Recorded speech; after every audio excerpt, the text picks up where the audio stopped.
It's time. Time to get credit for the work you've done. Time to get the recognition you deserve. With Purdue Global, you can move forward in your career, for your family, and for yourself. You're worth the investment in yourself to earn a degree you're proud of, a degree that employers will respect. Purdue's online university is designed to support working adults like you who know it's never too late to accomplish your goals. It's never too late to make a comeback. It's time to start yours today at purdueglobal.edu.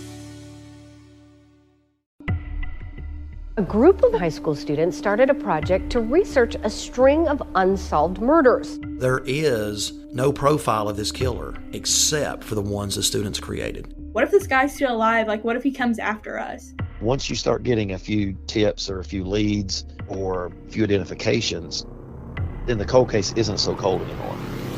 This is Murder 101.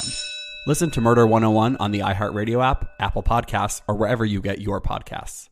Episode 29, Investing for Frugal Folks. Welcome to the Frugal Friends Podcast, where you'll learn to save money, embrace simplicity, and live a richer life. Here are your hosts, Jen and Jill. Hello, welcome back. It's November. How y'all doing? This is Jen. This one's Jill. Here I am. And we're so excited for today's episode of the Frugal Friends Podcast. I know we say we're always excited, but I'm like especially super excited for this one, Jill. Oof. Yes. Yeah, we actually have someone who knows their stuff and is going to give us some good content. I know, because we're just always winging it. So it's nice to finally have somebody on that knows what they're talking about. Usually a bunch of question marks with our episodes, but this one, we can feel good about it because he went to college. He did. He's been doing this like a long time. So before we get into our interview, we got some sponsors to tell you about. Let's talk about our sponsors. You love them. We love them. Yeah. Everyone loves them. If you haven't heard yet, we've partnered with CookSmarts to offer listeners 25% off meal planning with the promo code FRUGAL. It's spelled exactly how you'd expect. If you found the Frugal Friends podcast, most likely you know how to spell frugal. And CookSmarts is a really great meal planning service that provides recipes, instructions, weekend prep options, and a shopping list for 4 meals per week. And you can start with 3 free weeks of meal plans if you sign up at frugalfriendspodcast.com/CS. And if you want to continue, use the promo code FRUGAL for 25% off your purchase. I love So there's that. so many great things for you. Again, it's not an official sponsor. We're partnered with them. They're giving us some good deals for our frugal friends. So take advantage. Right. It's like Jill doesn't sponsor me, but we're partners. So that's how that is. And we're friends. Yeah. And she still gives me tips and deals. Our next sponsor, this episode is brought to you by water. It's necessary to sustain life, not just your life, but also your non-plastic plant's life. It helps you clean stuff so it doesn't smell and your stuff looks newer longer. It's always the cheapest thing on the menu and the thing your fitness app reminds you you're never getting enough of. Water. Drink it, use it, remember to water your plants. Oh, man. Excellent. What a big sponsor, Wow, too. I mean, the know. world relies upon water. Our bodies are like 80% water. And here we have them bringing you this episode. So it's an important episode. It's a big one if water has agreed to sponsor this episode. So what does water not have its hand in, though? Let's be honest. Literally. There's a joke to be said about that, but I don't know what it is right now. We'll laugh anyways. Right. So let's not waste any time. Let's flow right into our interview with Andrew Wang and learn some about frugal investing. Get it. All right, y'all. We are here with Andrew Wang from Runnymede Capital. Thank you so much for being on the Frugal Friends podcast, Andrew. It's so awesome to be here. It's always good to have frugal friends. Yes, it is. Welcome. Thank you. we are so excited to get to talk to you today about investing. I think that this content will bring a lot of really good things for our listeners and for me, let's be honest. But to get us started, can you tell us a little bit about yourself and what you do as a financial advisor? Sure, absolutely. Thank you for having me on the show. I think that investing can be a super fun subject, but it can also be heavy and complex. So we'll try to keep it more on the fun side so that hopefully listeners can get something out of it. Yes, we love that. I'm a fee-only financial advisor. I've been in the business for nearly 20 years. I'm part of a family business, so this is in my blood. My father started the company, 25 years ago, and I work with my brother, my father. My mom is here most of the time to make sure that the boys are behaving themselves. And does she succeed in that? Most of the time, yes. Most of the time, yes. Oh, good. And I don't know. The boys, when we're honest, I think that we should really defer to her. We say, she would probably be running our company much better if we just gave her the reins. But otherwise, it's a family business, and it's well balanced. We each do different tasks, and we help individuals to prepare for retirement. We help companies to run their 401k plans, and then we run some institutional funds too as their institutional money managers. Wow. Nice. That's fantastic. And you're kind of in a bit of a minefield there. I don't know, just in my estimation, to be in a family business and then also working in finances and discussing finances all the time. Those seem to be like the two areas for like greatest stress, but it sounds like it's going really well for you. That's fantastic. Yeah. I tell friends that, I have my days. There are days when you're like, why am I working with my dad?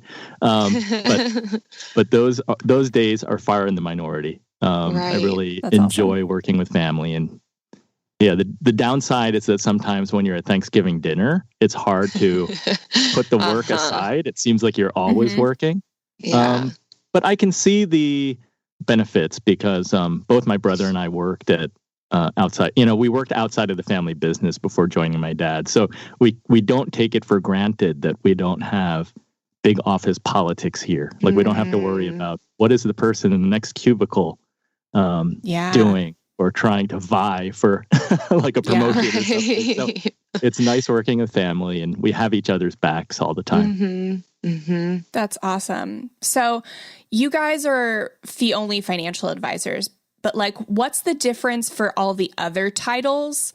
And like, do you need a financial advisor to get started, or do you need any of them? Like, that's confusing in and of itself. I want to talk about a couple of things here. I'm an advisor, right? So I'll try to be as objective as possible. Right. Being an advisor, I'm going to say that I'm coming to this conversation with some bias, but if I'm going to be as objective as I can, like, I'm coming here as the listener's friend. I don't think that you need an advisor to get started investing. But that said, every individual's different, so results may vary. Like there are some people who they don't want to do it themselves, or they cannot do it themselves. Like no matter how much research or time that they have to learn and try to do it on their own, sometimes they're just not going to do it. So it totally depends. It's no different from outsourcing like house cleaning or lawn care. It's like sometimes you can do it yourself. You don't need to hire somebody, but then there are benefits of hiring somebody too. It can go both ways. Yeah. I remember when we started looking into investing, we had absolutely no clue, but I am by nature like a really avid researcher and learner. It's like one of my strengths on the Strengths Finder. So it was more beneficial to me to learn all that stuff and do it. But I also know people that have absolutely no desire to do that, in which case they should not just like blindly go invest in the first thing that pops up. So yeah, I definitely see what you're saying there. Yeah, it probably would come with knowledge of self and what you're good at and what you're not good at, and letting other people major in those things. Yeah, that's part of it. And then the other thing is that investing can be really simple, or it can be so complex. So it depends how you're approaching it too. And I think that the beauty is that there is a way to approach investing in a simple, basic way. And if you do that, most people should be able to get started on their own. The second thing that I wanted to talk about is financial advisors in general. Like, that is so confusing. I mean, I've been in the business for a long time, and so I understand the differences, but anyone can call themselves a financial advisor. So it's confusing. So for listeners who feel they need help and want to engage a financial advisor, just know that there are differences. And the word fiduciary is important. The word fee only is important, because the difference comes down to, how is the advisor making money? How are they being paid? Are they making a commission based on selling a product? That could be a mutual fund. That could be an annuity. Sometimes they're insurance people, so they also sell insurance. In cases where they're getting paid a commission, there's potential for conflict of interest where they don't have the client's interests, best interests at heart, right? They are motivated by selling a product that pays them better. It's important to ask, how does the advisor get paid? And to add even more confusion, there are advisors who are dual registered advisors. So they'll say that I'm a fiduciary, I put my client's interests first, but they're also brokers and can get paid a commission.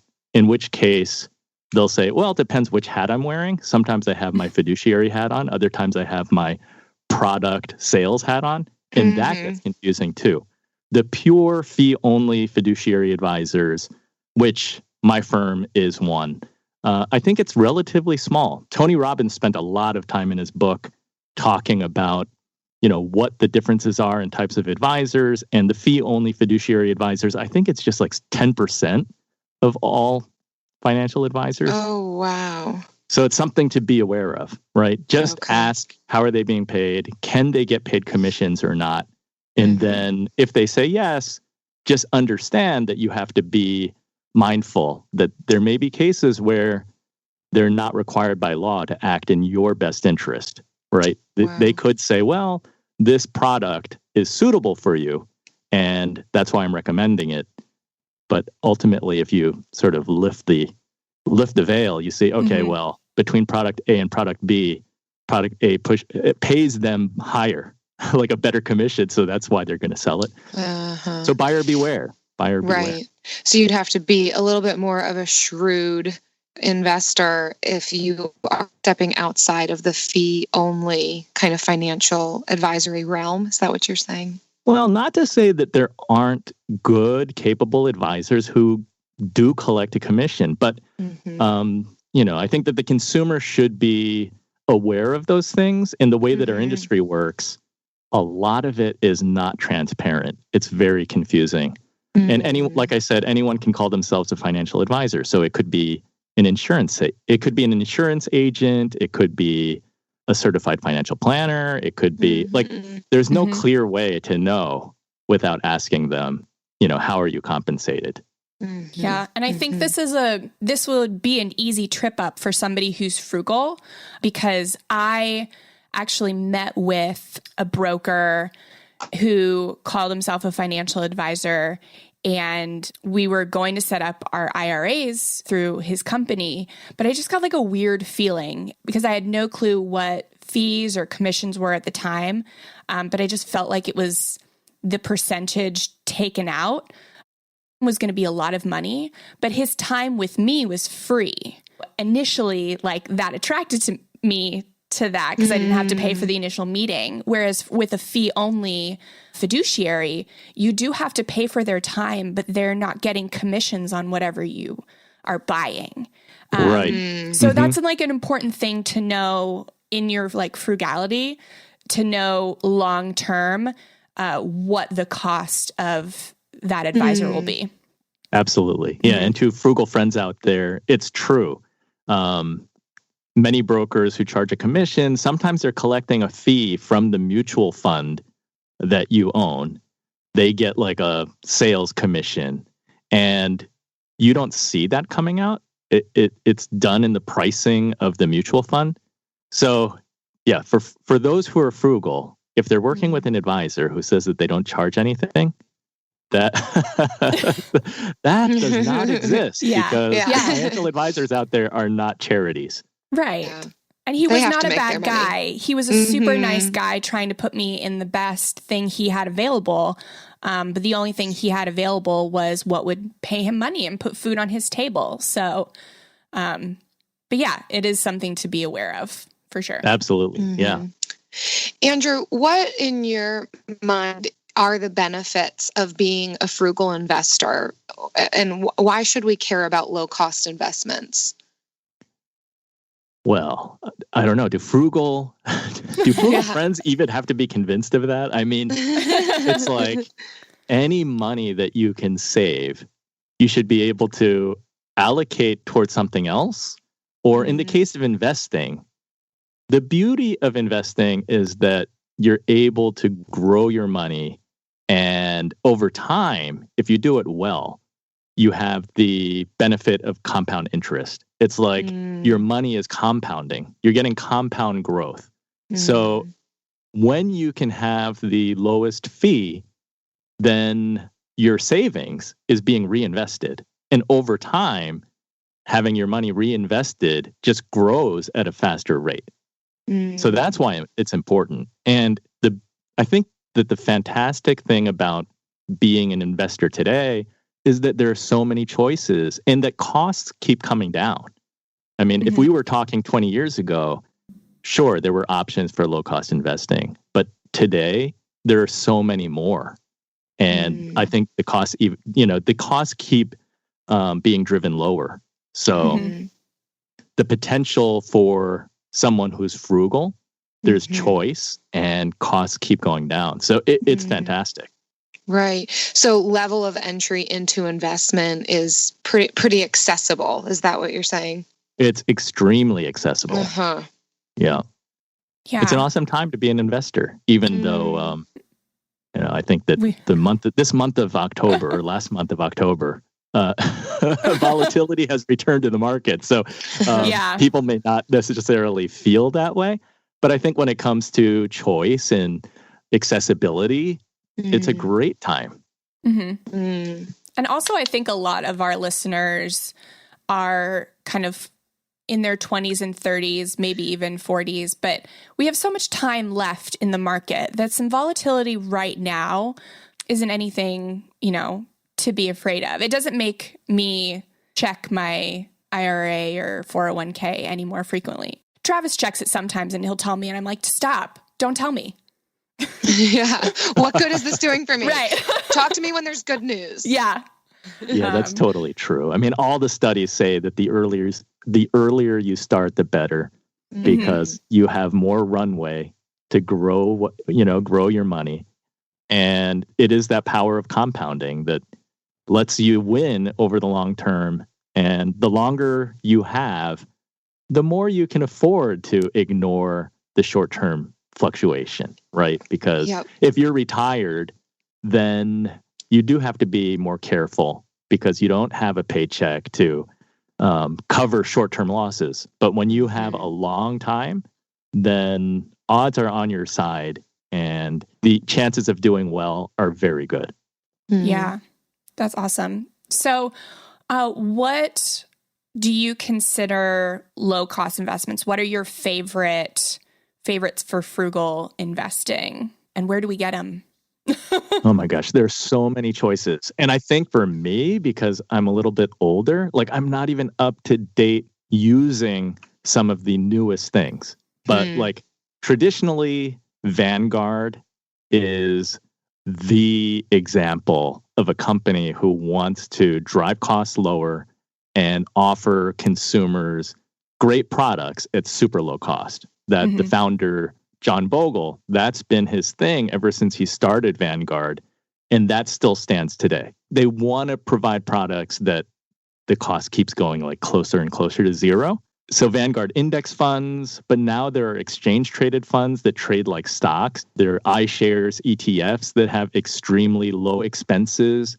Then some of the newer things, like there's Robinhood, where you can open an account for free and have like no cost commission, I think.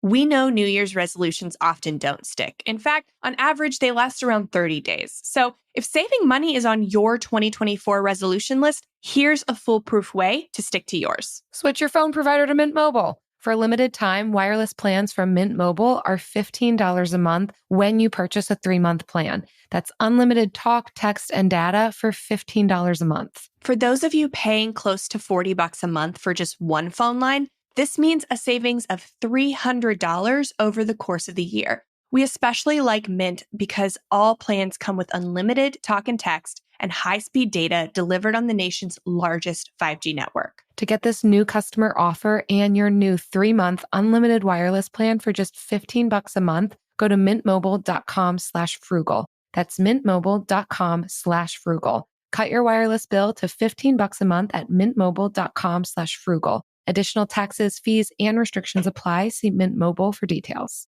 AI might be the most important new computer technology ever. It's storming every industry, and literally billions of dollars are being invested. So, buckle up. The problem is that AI needs a lot of speed and processing power. So, how do you compete without costs spiraling out of control? It's time to upgrade to the next generation of the cloud, Oracle Cloud Infrastructure, or OCI.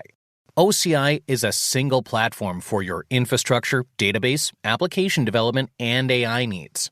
OCI has 4 to 8 times the bandwidth of other clouds, offers one consistent price instead of variable regional pricing. And of course, nobody does data better than Oracle. So now you can train your AI models at twice the speed and less than half the cost of other clouds. If you want to do more and spend less, like Uber, 8x8, and Databricks Mosaic, take a free test drive of OCI at oracle.com/strategic. That's oracle.com/strategic. oracle.com/strategic. I personally have Vanguard because I like the fact that they are investor owned. Yep. But I also know like Fidelity, Schwab. Fidelity actually won the race to zero. They're now offering management fee free index funds. But how do we go about getting these? Can we go straight to the website? Is there an intermediate we should use? Also, where do we put them? Because I know it's not just advantageous to just open up the brokerage account and just put the money there, which is actually something a lot of people do. They don't actually invest it. What's that? They open their account and then they don't do anything? No, they open the account, they put the money in the brokerage, and they don't know that they have to actually pick somewhere to put it. Oh, I see. Right. They're like they celebrate that they open the account. Yes. Not realizing that there's another step. That's a real thing. Yeah, well, I think that getting started, like first and foremost, most people should get started in their 401k. Because I think that it's estimated that 79% of Americans work for a company that offers a 401k plan. So make sure that you're paying attention to the 401k. Oftentimes, that's where you can get started first. Mm-hmm. If you're fortunate enough to have a company that is generous and offers some kind of matching, that's free money. So make sure you're contributing up to that match. But in looking at the investments in your 401k, the fees still come into play because, 401k plans, they differ from one another, company to company. So you have to look within your plan and see which choices are actively managed. Those tend to be different mutual funds. You're going to have like a growth, you'll have value, you'll have large cap, mid cap, small cap, international. But many of those are actively managed, and you can go look to see what are the expense ratios and fees for those mutual funds. You can go to morningstar.com, or you can go to different websites and look that up. But ideally, if you want to be frugal, you should also be looking at your passive choices. Most 401k plans today offer passive index funds, but not all of them do. So if you have an S&P 500 index, you can go look that up, see if that's in your plan offered as a choice. And then even index funds, they were not all created equal. They have different expense ratios and fees. So you should do your homework at the same time. When you're checking your actively managed choices, check the index funds and see what kind of fees do they have too. Because odds are they're going to be cheaper than the actively managed, but they're not always as cheap as they should be. And if they're not, then you can approach your human resources department or benefits, and you can make a little noise because the company has a responsibility to be offering participants the best choices, and part of that is cost. Yeah, definitely. And so is there like a expense ratio that we should be looking to like, if it's at this point, maybe we should think about not putting as much in the 401k, but focusing maybe more on the IRA? Not really. I mean, I think it's like, take it case by case, take a look. Hopefully, if you have an S&P 500 choice or any passive choices under 10 basis points, hopefully, annual expense.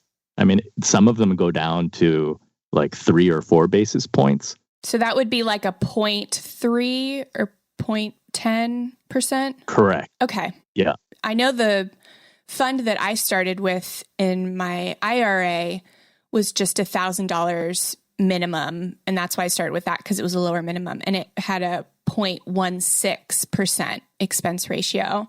Yeah. And then I actually had better options in my 401k because it didn't have like any minimums. That was one of the perks of doing it through the 401k, is that you can start with very little and you still get the benefits of having that group plan. So I was able to get like the shares that you have to, initially start with a minimum of $10,000 investment.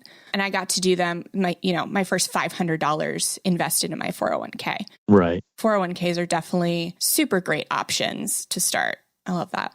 Yeah. And I think, like I said, it's a great place for most people. Like that's where you're going to get started. And then if you want to open up an IRA or have outside accounts, it's really easy. You either go to Vanguard.com or Fidelity.com. You can go to Schwab, Robinhood, any of them. But I think that I agree with you. When you go with Vanguard, you have like an industry leader. They have size. They have a lot of advantages that if you are an investor, you don't have to worry that they're not going to be there tomorrow. Mm-hmm. Yeah. I mean, and these other places are going to be there tomorrow, but they're also beholden to like shareholders. So, True. Which is not a bad thing, but like just for me personally, since I had the option to choose Vanguard because I had the minimum required to open an account, I did that. Some people do not. I know Fidelity's new zero fee funds, they don't have a minimum. So if you're just trying to get started with something really teeny tiny, that sounds really good too. Yeah, all great choices. Yeah. It's hard to go wrong when you have fees that are zero or close to zero. It's really unbelievable. So we're going to dive into some questions from our community. We have a Facebook group called the Frugal Friends Community, and we talk about all things frugal and all things GIF related. So GIF with a GIF, not GIFT, because we're frugal and gifts are free. So we asked everyone what they would ask a financial advisor if they had their own podcast. So we have a few of those here for you, Andrew. The first one is from Catherine, and she wants to know, after you recognize the importance of investing and want to start investing well or optimizing, where can you go to learn? How can she start integrating this thing into her busy life, which is literally lifelong learning about investing? That's true. That's true. Well, I think that if you're looking for free resources, it goes back to your 401k again, because a lot of times your company, the 401k plan offers education and information. Like there's a website and you can log into that and try to read up just to learn more about concepts and different things that you should or shouldn't be doing. But Catherine asked a great question. And when I hear the question, it really reminds me of this book that I read recently by Danielle Town. And Danielle and her dad have the Invested podcast. And it's fun because her father is this accomplished investment guy. Like he's run some hedge funds and he sells courses teaching people. I think he's written at least a couple books that have been New York Times bestsellers. And Danielle's background's totally different because she's an attorney. She was like a startup attorney in Colorado, I think. And that startup attorney life was really taking a tax on her health. I mean, she was working long hours. It was very intense. And she was suffering from like stomach problems, which the doctors would say, well, we're not really sure what's wrong, but here's some medicine. Mm-hmm. And she reached the point where she said, okay, it's got to be stress related. And in her own personal sort of path, she said, well, she really needs to level up her investing game. And she has the benefit of having this father who is extremely knowledgeable. And she says she's not. She's an attorney. She's not a numbers person. She's much more verbal and can write and read. So she wrote a book, and I think it's a really good book in that it's investing related. She tries to go through her own process of trying to ask her father questions, and that's the premise of their podcast too. Mm-hmm. She asks her dad questions that most people are embarrassed to ask. And then she gets answers.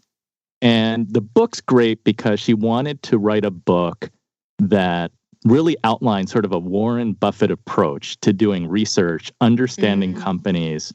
You know, what types of companies do you want to own over the long term? How do you do some of that analysis? And her process of learning. I think she calls it her investing practice. And it wasn't an easy thing to do, but like anything, if you're trying to develop new habits, routines, and processes, you want to make it like a regular thing. So if you're doing a budget monthly, or I talked to someone recently who said you should be looking at your budget every like 1st and 15th of the month, build your investing practice into that too. So you can look at, you know, what types of companies do you want to invest in? Do you want to listen to company conference calls and learn more? I mean, there's so many things that you can do today to learn, right? Because of the internet. The companies publish all kinds of reports. You can listen to conference calls. But I think it comes down to how much do you want to be involved? And if you're willing to do the homework, you can just start with the company where you work and do some research on the company. Understand how are their earnings? You know, is the company growing? What are some of the challenges? And it comes down to, do you want to be an investor or a speculator? I think that most of us want to be investors. So it's playing the long game. And the lesson that I learned from my father is that earnings matter. It goes back to, you know, if we're kids and we're setting up a lemonade stand in front of our house, part of it is for fun and the activity and having neighbors come be supportive. But if you're going to be measured as a business, even if you're a little kid selling lemonade, like, it matters that you actually made a profit. You don't want to sell for each cup of lemonade that you make, you lost because you went to Whole Foods and bought like organic lemons and you're not charging enough. So earnings matter. For investors, it's like you want companies, same thing. You want to identify companies that are making money every quarter, preferably consistently, because they have great management teams who can manage that growth. And companies that grow quarter after quarter, year after year, they're going to increase in value because there should be some relationship between their earnings growth and their stock price. Yeah. And I think it's important to point out, too, is that even if you're not investing in individual companies, like in these index funds, these individual companies are still in these funds, and there are more and more specialized funds coming out that people are wanting to get into, like the marijuana funds or the sustainable energy funds or whatever. So it's still a good idea if that's kind of something you want to get into, not necessarily single company, but like more niche funds to do this too. It's not like a requirement, but But yeah, it's definitely something that we don't talk about a lot. Yeah, we talked about the choice. I mean, it's like probably a great time to be an investor, but it's a double-edged sword too, because there's so many choices. You can be paralyzed in trying to do analysis and understand. But just one quick thought. Even with like S&P 500 as an index, you can still look at the earnings. You can go to standardandpoors.com and they publish like a quarterly earnings estimate for like, I think the next 2 years plus the past.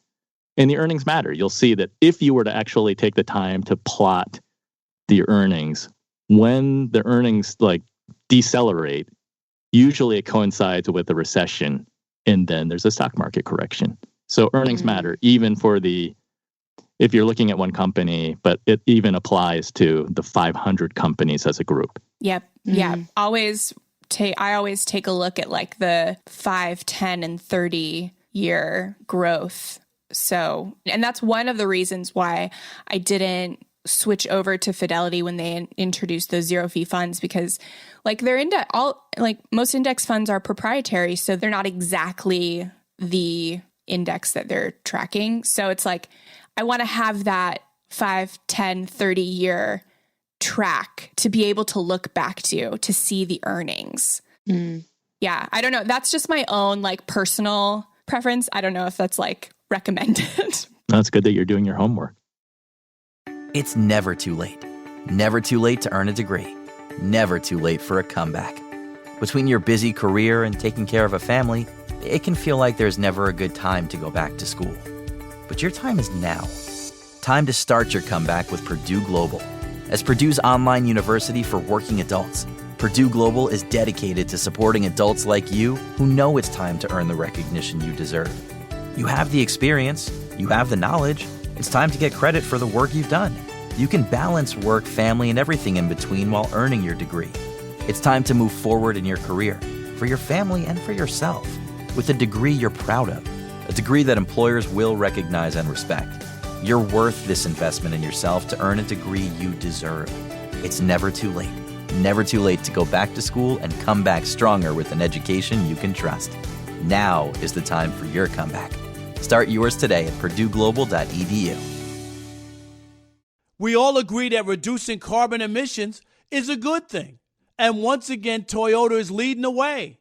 We hear a lot about fully electric vehicles, and Toyota has them with more on the way. But we also know a BEV is not for everyone, whether it's because of cost, range, or concerned about finding a charging station when you need it. Plus, the raw materials used to manufacture batteries are limited. Enter Beyond Zero, Toyota's vision for a carbon-neutral future, in vehicles and in manufacturing plants too. In the years ahead, the materials used to make just one long-range battery for an EV could be used to make batteries for 6 plug-in hybrids or 90 gas-electric hybrids.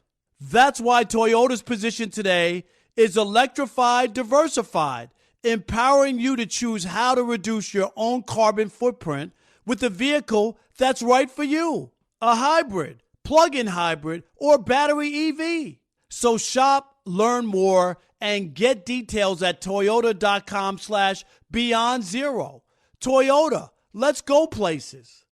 Andrew, to move on to the next question from one of our listeners, Heidi. She wants to know what a backdoor Roth is. She says that a lot of people recommend a Roth IRA over a traditional IRA, but she's heard there are some limitations on the Roth. So she doesn't have one. She has a traditional, but what are your thoughts on that?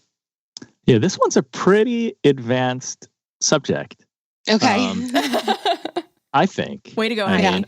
I think a lot of people don't even know about a backdoor Roth, and it's a little bit, I wouldn't say controversial, but it's kind of a loophole that exists today where the Roth IRA phases out depending on how much money you have. Like there are income limits. So in 2018, if your modified adjusted gross income is $135,000 if you're single, or if it's $199,000 for a married couple filing jointly, then you cannot contribute to a Roth IRA. Mm-hmm.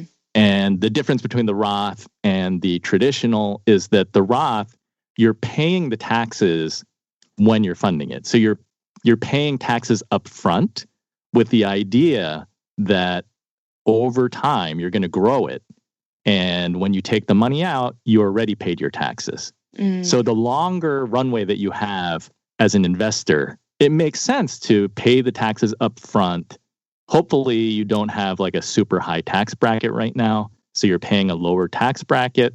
And then if the funds in the Roth appreciate over time, so say 30 years from now, that money is tax-free essentially because you paid your taxes already. Whereas the traditional IRA, it's a tax-deferred investment and you're not paying the taxes until later. So 30 years from now, again, you're making the assumption that it's appreciated a significant amount, and now you have to pay taxes on that appreciated amount. So the backdoor Roth is a way, if your income level is too high and you cannot fund a Roth IRA, but you want to, the backdoor is a way to do it. And what you're doing is you're funding a traditional IRA and then you're converting it into a Roth IRA.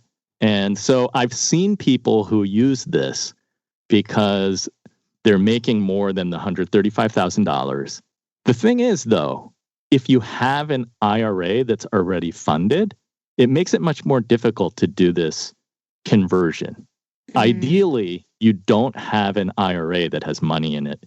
And then each year you're taking your IRA that's at zero, you put the money in that you want to go into the Roth, and then you're doing this conversion. But it's a little it's complicated. It's a little bit complex, not terrible, but I would say that for those who are looking to do this, they should consult like a tax expert just to make sure that they're doing it correctly. And if you're going to do it, you should also know that it's kind of a loophole right now that exists that allows you to do this. And, the tax regulations could change in the future. You don't know what's going to happen. But, it's something that people are doing. I think a couple of years ago, I was reading about it. And the article that I read was saying, well, you can do it. It's definitely legal. But they're like, you don't even want to be that public about publishing that you. So I don't know. Yeah. I guess it depends. But certainly there are enough people doing it that I think it's safe to do. Yeah. I will never need to do a backdoor Roth. Just based on income? Based on income. I don't believe I will ever need to consider a backdoor Roth. But I do have a regular Roth IRA. So I do love that because I have a nice, steady, average tax bracket. So yeah, and I think for many people, when making the decision whether to put it in a traditional Roth or the traditional IRA or the Roth, it's like, is it better to pay the taxes up front? And I think for most, because you're assuming that it's going to grow over time, it's like better to pay now. But it's not clear cut. Like you don't know how things are going to play out. So usually people sort of take like you take a balanced approach. It's like, all right, I'm going to fund my traditional IRA. I'm going to fund my Roth IRA. And that way you're funding both buckets. And that's like that's taking the average. Like you're like, well, I don't know how it's going to end up at retirement, but I'll kind of do a little bit of both. Take a balanced approach, and then when you get there, hopefully, it worked out. Yeah, since I do contribute to the 401k, and that's so close to a traditional IRA, I like max out my Roth IRA and I feel good about doing that because I'm like 22% tax bracket. Well, we're recording this in 2018. And I mean, it may not be good for everyone, but like, I feel good about it. Like, I feel like that's a small enough tax bracket to make the tax benefits of the Roth IRA work for me. Totally. That's a solid strategy. You're fully funding your 401k and then you're fully funding your Roth IRA because you're willing to pay the taxes. And then at retirement, hopefully it grew a lot and you don't have to pay taxes anymore on the Roth. And then also, you'll never have to take minimum required distributions out of the Roth. So if you are lucky enough to want to pass that on to your beneficiary someday, you're not being forced to take money out of it and pay taxes on it, which is the case with a traditional IRA. After age 70 and a half, you have to take money out and pay the taxes. The government wants their taxes. Yeah. But if I won the Mega Millions later in life, then I could just I could live off that and I would not have to use my Roth IRA. That's correct. Yeah. And then you could pass that on to your beneficiaries. And that one you can count on. Yeah. You most likely will never need a backdoor Roth, but the winning the Mega Millions that's going to happen. Good for you, Jen. It's part of my financial plan. So. Yeah. Wasn't this Once year. It exceeded $1 billion, I bought 3 tickets, one for each of my kids. That's amazing. And we won nothing. Oh my gosh. Then when it hit 1.6 billion, I was like, I still want to have just, a little skin in the game, but I'll just buy 1 ticket this time. I don't need 3. But like, because what it's not really increasing my chances. What if one of your kids won? Like, what if one of them won? Yeah. How did they agree to share? Like, well, it's not like an office pool, so they didn't even know that they had. Oh, good. Good. Okay. That's for the best. I bought them. It would have been, if we had any winnings, it would have been like a family. Good. Family event. Yes. Bought in their name, not bought for them. There's a difference. Got it. Right. Always the best. Best strategy. Yeah, I don't think I'm allowed to buy it in their name since they're minors. I'll get in trouble. In their honor. Bought in their honor. There you go. Right. Yes. Well, yeah, I was hoping that it would be a college fund, but no such luck this time. Maybe next time. We'll see. Okay, so moving on to our next question. So Abby says she has no clue about investing. And hopefully the first half of this episode cleared up some of those things. But she also wants to know what's the best way to start on a super tight budget. And soon she'll be quitting her job to work for herself. So she also wants to know what's the best option for investing once she does that too, which I'm sure she'll start on a super tight budget there too. Yeah, there are a couple of questions packed into there. I think that, and we covered a little bit, right? Because if you're clueless about investing, I think, in my opinion, the biggest benefit of investing is that even though investing in stocks and bonds, if you're doing bonds, those are risk assets. So you have to expect some volatility and there is risk, but you win because of the compound interest growth. And when you can do that, if you can compound your money, whether it's 5% or 8%, if you're lucky, it's double digits. Over the years, that is really powerful. I mean, that's why whenever you hear these examples about the earlier you start investing into your 401k, the better. And the more you contribute over time, by the time you retire, you can have, way over $1 million. It's because of that compounding. That's a powerful thing. And that's why you want to consider investing. Just like with trying to make the decision whether you should be contributing to the traditional IRA or the Roth IRA, I think it's a balanced approach, right? Even if you're on a tight budget, you might not have a lot of funds to invest, but you can invest a little bit. You do what you can. I mean, you have to make some choices on what money are you applying towards credit cards or student loan debt.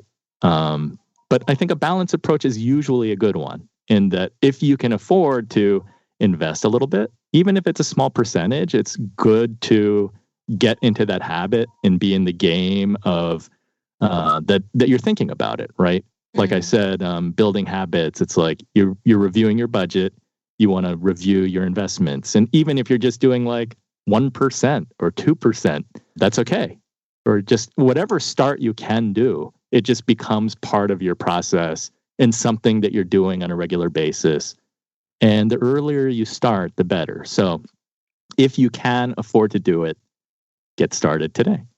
Amen. Nice. Yeah, just even those small steps. I think it can be such a barrier to say, well, I don't have enough money, and maybe when I'm older, maybe and that's how you get into your 40s, 50s, 60s, having not really done anything. It's like, oh, geez, but if I would have started in my 20s, 30s and done what I could have and then not touched it. Yeah. Yeah. People think they have like so much time before retirement, but like if you just think about it a little bit now, then you don't have to think about it as much later down the road. Yeah. Every penny counts. Every penny. Yeah, every penny. And then the part 2 of her question, if she's going to be leaving her job soon to be an entrepreneur and start her own business, then it's going to become her responsibility to set up some kind of retirement plan. And I don't know if she's going to be a solopreneur or eventually have employees, but there are a few options beyond the Roth IRA and traditional IRA that we talked about. There's a SEP IRA, there's a solo 401k, there's a cash balance pension fund, and a simple IRA. So not to confuse her with even more choices, but I would say that when she starts her business, it's usually a time that's super busy, right? Trying to set up a business is not easy, and you're usually trying to figure out, how am I going to make money and make this profitable and make sure that I'm going to have my company survive that like first year, because so many don't. So oftentimes this retirement plan is something that gets put on the back burner, but keep it in mind that, it's worth doing because you have to pay taxes. And as a business owner, there are benefits to having a retirement plan, that you're saving taxes for yourself and you're also saving taxes for the business. And if you can save some money, going back to Frugal Friends, right, that's going to help your company be as profitable as you can. So it can be really complex. I'll just say that I think that the simple 401k, if it's like a solopreneur or working with a spouse, usually works really well. And it's somewhat of a newer thing over the SEP IRA, which has been around longer and is super well used among business owners and sort of contract workers. But the simple 401k, I think, is worth looking at because there are some benefits. You're not only contributing as the employee, but you're also contributing as the employer. So I think that you can get some benefits for not only you as the owner, but also for the company. So talk to a fee-only advisor if you can, because he or she can help make some of those comparisons and understand what your company looks like and what your needs are, see what makes sense. Yeah. Excellent. Nice. Andrew, one last question from our listeners. This one's from Lauren. She says she hears financial bloggers and podcasters talk about saving $18,000 into their retirement account, and that's half her annual take-home pay. So she puts in about 4% for the company match. Other than the obvious of finding a better paying job, what can she do and how much should she put in so she can sleep at night knowing she'll be able to retire? Yeah. Super good question. And again, I think it's a good question because it means that she's paying attention to this. Yeah. Which is more than half the battle. I mean, too many of us just don't pay attention and ignore like our personal finances entirely. So kudos to her for that. On my podcast, Inspired Money, I've talked to a lot of different guests who I don't know how they do it, but they've been able to save like 50% of their paycheck and max out retirement accounts and pay down debt. It's really amazing how they do that. But yeah, I think my advice is really just, again, it's like, it's great that she's taking advantage of her company match. That's huge. That's free money. And then it's a matter of like, for anybody's personal finances, there are two sides. It's like you can either make more or you can spend less. And, I think Frugal Friends, you're trying to look at both sides, right? But you're trying to like save cost where you can. And when you look at those two sides, it's like, it comes down to the budgeting, I think, that they talk about like zero, what is it? It's like zero budgeting. whereby zero-based budgeting. Yep. Yeah, so that like you're looking at next month and you're trying to allocate every expected dollar and where it's going to go. So if you can spend less and I don't know, if you can make more, whatever that combination works out to be, but then within your allocation, you're figuring out, can you sock more into the 401k? How can you actually make that happen? Because you can see where is it going to come from? But yeah, I think balanced approach, try to figure, if you can map it out, then at least it gives you some clarity and an idea, like, how are you going to make it happen? I think you can be more strategic that way. Yeah. We've personally made a commitment to like spending less and making more money so that we can max out at least one 401k in our house. And we do not make, I don't make much more than you, Lauren. I make a very average American median household income. But I know that like I'm 29 and this is the literal best time to invest because I have so much time for compound interest. So I would rather make it a priority now to cut back. And just like with paying off debt, people already think about this. I'd rather make the commitment now and take the sacrifices now to not let that bad interest, roll up and compound. It's the same with investing. I would rather save now and give time for the good interest to compound. That way when I have kids or want to travel more or work less, I don't have to worry as much about that. I can afford to put less into the 401k or IRA.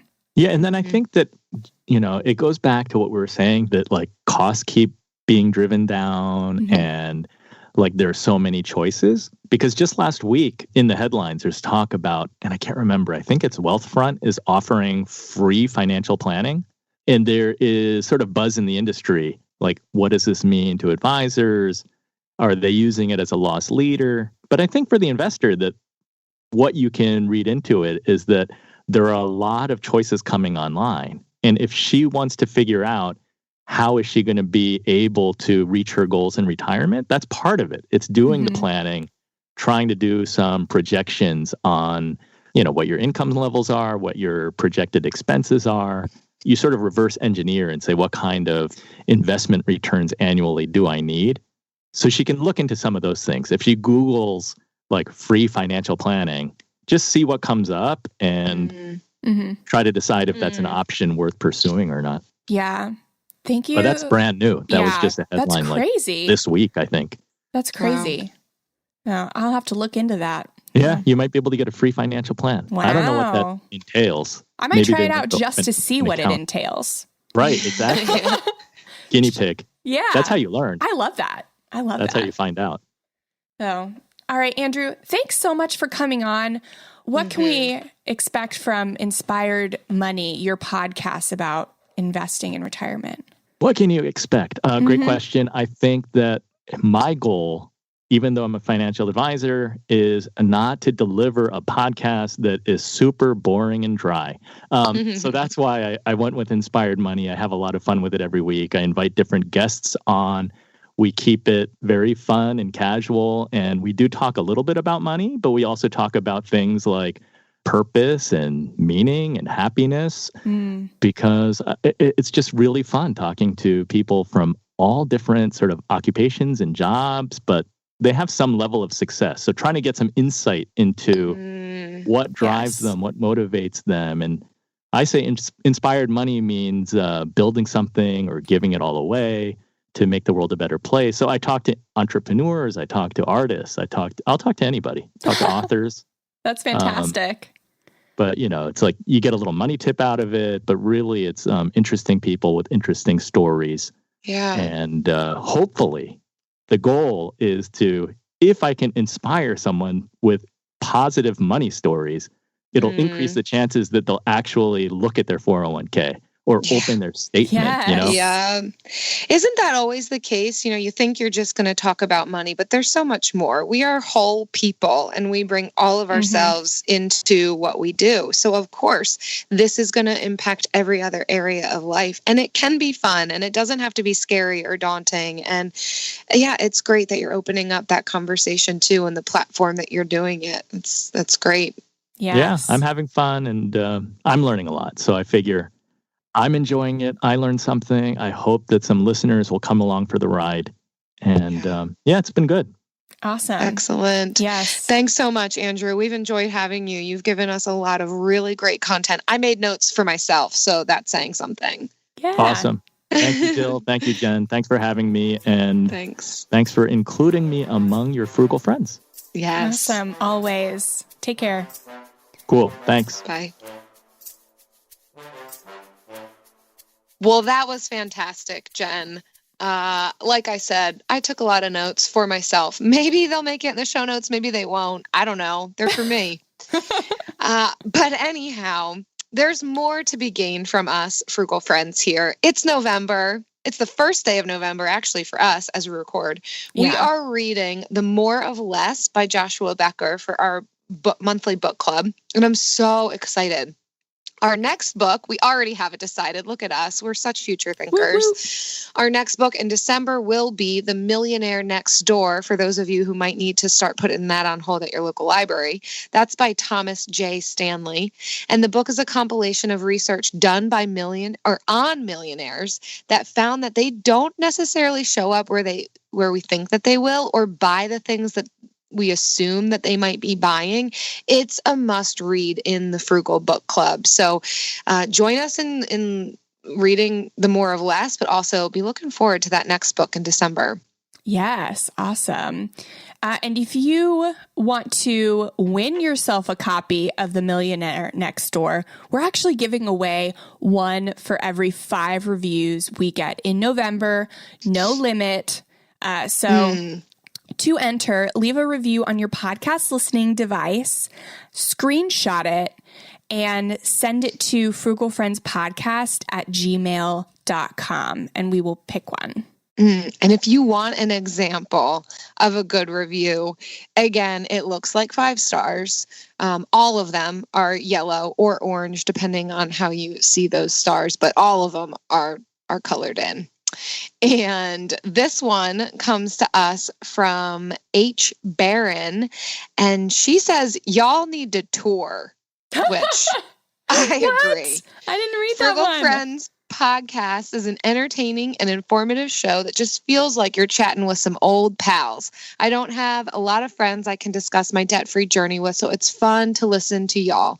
Y'all have made my commutes and runs more enjoyable and efficient. If you're ever in the Houston area, you've got a friend in me. Yes. Signed, Dr. Debt Free. Yes. What do you think, Jen? Oh, let's do it. Let's Just because go. Dr. Debt Free said we should. Let's start the tour in Houston. Yes. All right. I love the use of y'all too, because really I need that in my appreciate it. life. Oh my gosh. That's exactly what we're going for. And so if you feel like we're hitting the nail on the head, please leave us a review so that other people know what the show is about and they know if it's for them or not. So thank you so much for hanging out with us today. Hit that subscribe button if you like it and turn it off if you don't. So the power is in your hands. Right. Regardless, you're not victims to us. Regardless, we're coming at you every Friday with more frugal goodness. So until next week, I'll feed us in. See ya. Frugal Friends is produced, edited, and mixed by Eric Sirianni.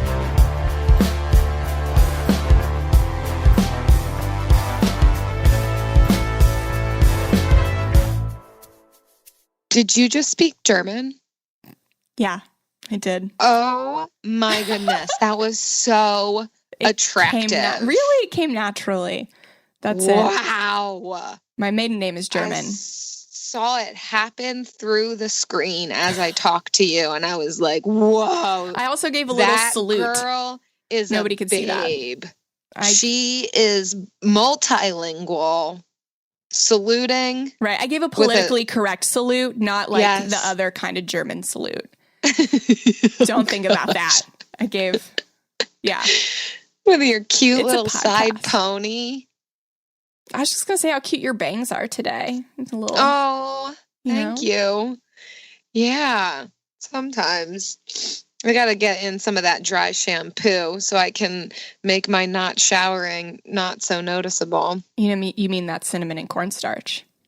Yeah, buddy. That DIY dry shampoo. A group of high school students started a project to research a string of unsolved murders. There is no profile of this killer except for the ones the students created. What if this guy's still alive? Like, what if he comes after us? Once you start getting a few tips or a few leads or a few identifications, then the cold case isn't so cold anymore. This is Murder 101. Listen to Murder 101 on the iHeartRadio app, Apple Podcasts, or wherever you get your podcasts. Discover the heartwarming and hilarious world of sibling connections on Sibling Revelry with Kate Hudson and Oliver Hudson. Dive into family tales, explore the human mind, and laugh with guests like Joel and Benji Madden. It's more than a podcast, it's a celebration of the ties that bind us. And it's fun because we've decided to open it up to really like all kinds of different siblings. And it's going to be an awesome season. Listen to Sibling Revelry with Kate Hudson and Oliver Hudson on the iHeartRadio app, Apple Podcasts, or wherever you get your podcasts.